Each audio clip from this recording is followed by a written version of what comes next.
Hi everybody, this is Kimberly from Kimberly Speaks, and I wanted to share something that I've been thinking about, and that I was asked to lead communion in church this morning, and I found it interesting because I had some thoughts that were developing that I was kind of thinking through, and then more thoughts kind of came as I was talking, which is no big surprise. I'm a verbal processor. So, the first thing I want to share with you guys is kind of in the vein of my art journaling and love of being creative, and I think we all need to be creative. And if you're a little intimidated by creativity, a great first place to start is this new crazy fad that's going on, but it's fabulous, these new grown-up coloring books. And then my pastor's wife had said that she bought some with Bible verses on them, and that she was using them to kind of, like, she was kind of praying and thinking about them as she was coloring, and I thought that was just super fabulous idea for doing Bible study and wanting to be creative at the same time. So I thought I would try the same thing. So yay, Amazon Prime. I had this within 2 days. And this one, I got 3 different things. I got this one that has the Psalms in it. And then I got another one that just has different Bible verses. And then I got these little note cards that you can color and that have kind of encouraging words and scriptures and things on them. And then you can give them away. And they're on really hefty cardstock. They're really cool.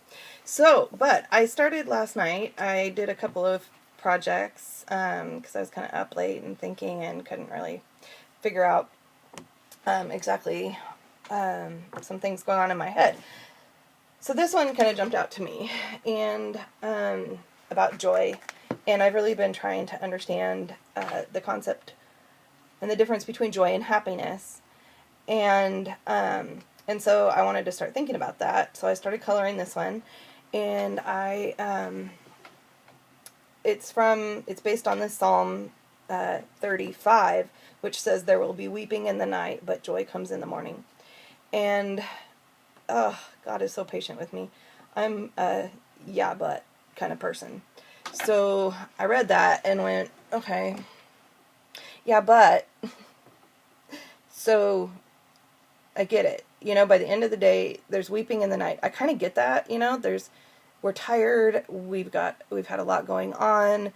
You just get more vulnerable at night because of fatigue and maybe feeling alone or just too tired, or it's just been a long day. And so, yeah, there's weeping at night over big things, small things, huge things, chronic things. I get that. But the joy comes in the morning. So I'm going to try to talk about this without totally confusing everybody, but I had a bunch of thoughts about this. My first thought was, yeah, but how does joy come in the morning, God, with like chronic health issues? Or how does joy come in the morning for people who are going through really difficult marriages? Or how does joy come in the morning when your heart's been broken over an issue?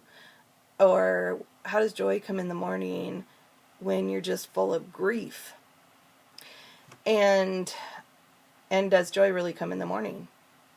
And so a few things that I think I've learned about this I wanted to share with you guys. So first of all, the word joy. We need to understand that differently in our culture, because our culture thinks joy equals happiness, and I don't think that's true. I think they're two different things, and I think that's the first thing to ponder, to be able to understand this concept of there's weeping in the night, but there's joy in the morning. And so we need to understand joy, and I think the best way, honestly, to do it is ask God to tell you what it means for you, because I think joy can mean a lot of different things for a lot of different people, and it can include happiness. We are joy-filled when we are happy, but we can be joy-filled in the midst of pain and suffering. And in fact, the Bible promises that we will have pain and suffering. So, but the Bible promises here too that there will be joy in the morning. So how do we reconcile those? Joy must be something different than happiness. And that's kind of the bottom line on what I'm thinking here. And so for me, I've been praying for quite a while about defining this joy. What does joy mean?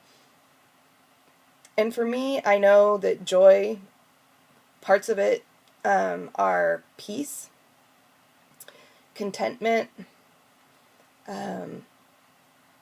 trust in God's bigger plan. And that's where I go to Bible verses, actually, like the one that's on my wrist. This is Jeremiah 29:11, or Romans 8:28, where God makes these promises that he's doing good things for us, and we can stand on those promises. That brings me joy. Maybe joy for me is like a settling in my heart, where I'm not panicking, I'm not worried, I'm not so overwrought with grief that I can't move. I have a settledness because of my foundation and trust that God's in control. So for me, that's where I'm kind of figuring out this concept of joy. Joy, when it's not just the obvious happy, good times. Yeah, I'm full of joy. Yeah, today's a good day. So, and then I was thinking about, well, why does God say, there's weeping in the night and joy comes in the morning? And I was thinking about this night and morning concept. And, at New Year, a lot of us will kind of, even if we swear we're not going to do New Year's resolutions, you still kind of feel like there's a new beginning, or right now as school starts in the fall, it's kind of a new beginning. It's new classrooms, new teachers, new things going on. We kind of have these benchmarks of new beginnings. Maybe the day you get married is a fresh start and a new beginning, or the day a baby's born is a fresh start and a new beginning. We just have these seasons in our lives that feel like fresh starts and new beginnings. And I think that's what this concept is. I think there's literally weeping in the night and joy in the morning. But I also think we can see it as a seasonal thing. And so we can have that feeling of January 1st every morning when we wake up. And that's what this promise is about. We can have that renewed hope in the morning. We can have the renewed peace. We can have the renewed trust and relationship built again, every morning in a genuine way. And all we have to do is say that we want that. God does the hard work. We can't necessarily will ourselves to be joy-filled. We really can't. And especially if you've got some pretty hefty stuff going on. And I'm sure you've met the people, there are people out there who are how are you living such a happy life? You've got so much going on. Or why do you always seem content when, you live half your life in a hospital? How do you do that? Well, it's this. They find joy in the midst of the circumstances. And so, then I was thinking about Mary, and since I was having to lead communion, I was thinking about how this relates back to the process of communion, and I was thinking about Mary and the grief she had to have been having for her son, and how scary the crucifixion was and horrifying it would be to watch your child go through that. And she was human. I mean, Jesus was divine and human, but she was 100% human. She wasn't divine. She was a woman like me, like you. Well, that's my belief system anyway. She was just a mom. She was chosen for that job, and God equipped her for that job of raising Jesus, the Savior, but she was also just a mom like us. And how in the world did she just not scream and beg her son to make him jump off that cross and not go through the torture? Because it's so easy to, as a mom, to want to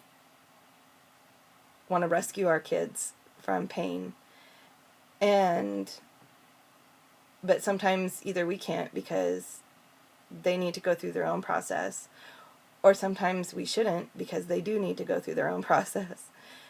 But either way, it made me think about Mary and the absolute anguish she had to have experienced watching her son. And what was her only hope? That there was a new morning coming, and that this whole story had a purpose, and that all of this was a part of a bigger plan. And in that, she could find joy, knowing that there was a bigger plan and purpose for her son having to go through everything he went through. And that's what she had to have held on to, was trusting God. Okay, you said I gave birth to the Savior. It sure looks like I have, as far as the life he's lived. And you say there's going to be a new day on his resurrection. I don't even know what that looks like. Like, they didn't know what that was going to look like. They didn't know. And they had to walk through all that with blind faith and trust. And so I want to encourage you today that if you're going through a rough season in life, to consider this concept of weeping in the night, but having joy in the morning, and what that can mean for you in very practical ways. Because I don't think it just needs to be this like nice little theory that we talk about in our heads. I think it can be very practical. And so what does that mean? That means too, to me, that there's a time to grieve. There's time to weep. We don't have to fix everything and make it all better and make sure everything's just fine and hunky-dory. There are times where life is going to be hard. And there are times where in the midst of that, we get renewal and we get refreshed. And that comes in the form of joy. So, I'd encourage you to look for joy and pray about what joy means to you. Because I have a feeling it means very different things. So here's the start. I always say, I start the conversation, you keep it going. Here's the conversation. I want you to have a conversation with God. And frankly, it'd be cool if you wanted to share some of that conversation here or on my Facebook page. And we could have a conversation about what joy means to you. Because I don't think there's any really right or wrong answers. I think that we each have to find our own answers to that question. So what does joy look like for you? And how can you live that out during this hard season, or maybe you're going through a good season right now and it's easy to find joy. But life happens. Something will happen. Life will be hard. How do we find joy, and genuine joy, not just, I'm happy, I'm doing just fine, thank you, I'm fine, I'm fine. Meet somebody at the grocery store, how are you? Good, how are you? Yeah. No, I'm not talking about that. I'm talking about deep down in your core, in your spirit, so true you can trust it. That kind of joy. What is that for you? All right, that's what I've got for you today. That's your challenge. Figure out what joy means to you, and I would love to hear if you want to share your conversations. And please pass this on to anyone who you know might need to hear this, or it might be helpful too. And let's keep this conversation going. All right, thanks for listening today, you guys. Go find joy. Bye-bye.